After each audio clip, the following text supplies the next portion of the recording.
19 ንጉሡም ሕዝቅያስ ይህን በሰማ ጊዜ ልብሱን ቀደደ፣ ማቅም ለበሰ፣ ወደ እግዚአብሔርም ቤት ገባ።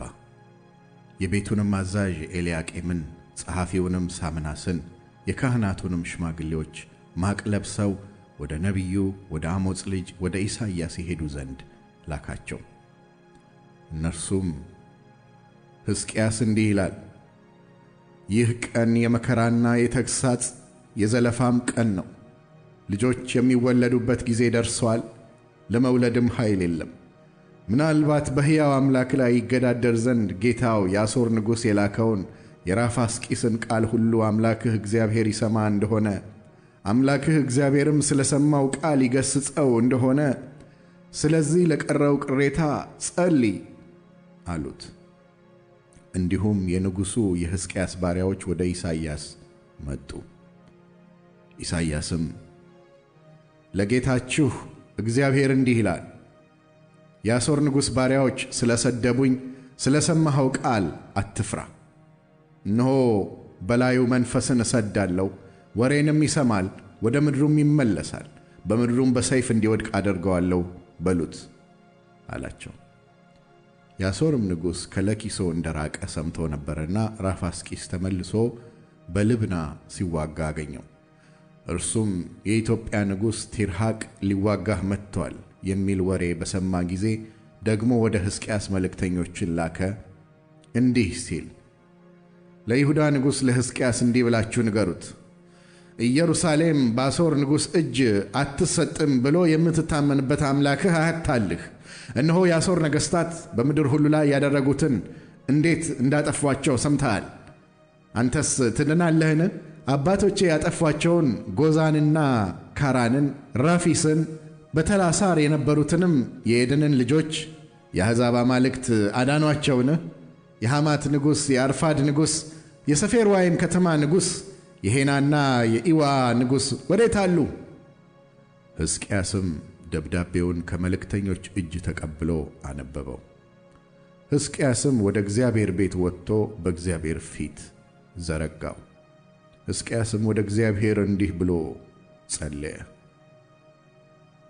በኪሩቤል ላይ የምትቀመጥ የእስራኤል አምላክ አቤቱ፣ አንተ ብቻህን የምድር ነገሥታት ሁሉ አምላክ ነህ። ሰማይንና ምድርን ፈጥረሃል። አቤቱ ጆሮህን አዘንብልና ስማ። አቤቱ ዐይንህን ክፈትና እይ። በሕያው አምላክ ላይ ይገዳደር ዘንድ የላከውን የሰናክሬምን ቃል ስማ። አቤቱ በእውነት የአሦር ነገሥታት አሕዛብንና ምድራቸውን አፍርሰዋል፣ አማልክቶቻቸውንም በእሳት ላይ ጥለዋል።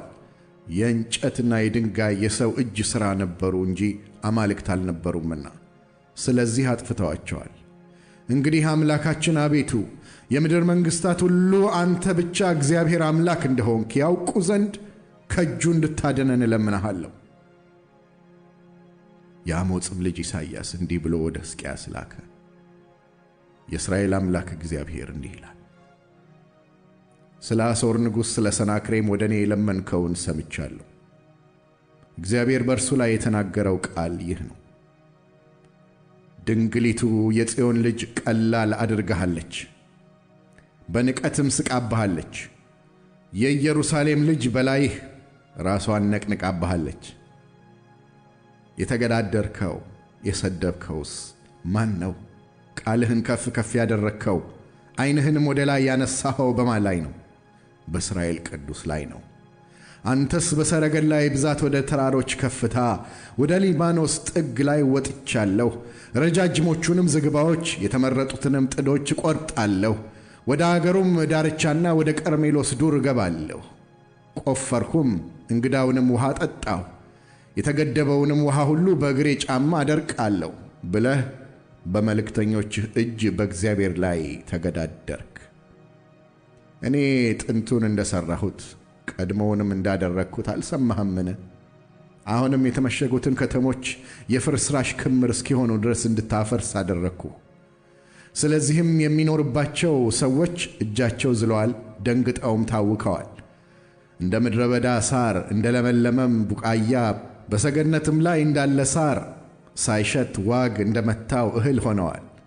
እኔ ግን መቀመጫህንና መውጫህን መግቢያህንም በእኔም ላይ የተቈጣኸውን ቁጣ አውቄአለሁ። ቁጣህና ትዕቢትህ ወደ ጆሮዬ ደርሶአልና ስለዚህ ስናጋዬን ባፍንጫህ ልጓሜንም በከንፈርህ አደርጋለሁ፣ በመጣህበትም መንገድ እመልስሃለሁ። ይህም ምልክት ይሆንልሃል።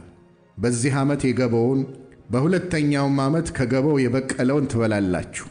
በሦስተኛውም ዓመት ትዘራላችሁ፣ ታጭዱማላችሁ፣ ወይንም ትተክላላችሁ፣ ፍሬውንም ትበላላችሁ። ያመለጠው የይሁዳ ቤት ቅሬታ ሥሩን ወደ ታች ይሰዳል፣ ወደ ላይም ያፈራል። ከኢየሩሳሌም ቅሬታ ከጽዮንም ተራራ ያመለጡት ይወጣሉና የሰራዊት ጌታ የእግዚአብሔር ቅናት ይህን ያደርጋል።